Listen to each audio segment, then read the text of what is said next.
এই শহীদ জিয়াউর রহমান শিশু হাসপাতালটি 6 তলা আছে, এটা 8 তলায় রূপান্তরিত করা হবে এবং পাশের যে বিল্ডিংটি রয়েছে যেটি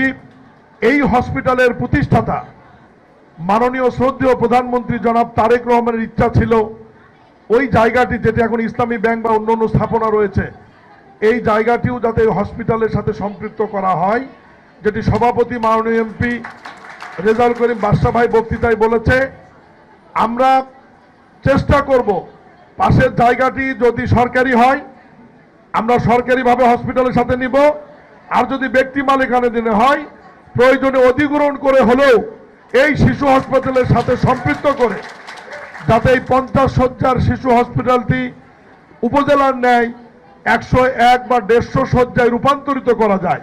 এ ব্যাপারে আমরা পরিচালনা কমিটির পক্ষ থেকে আগামী বছরই প্রয়োজনীয় পদক্ষেপ নেব।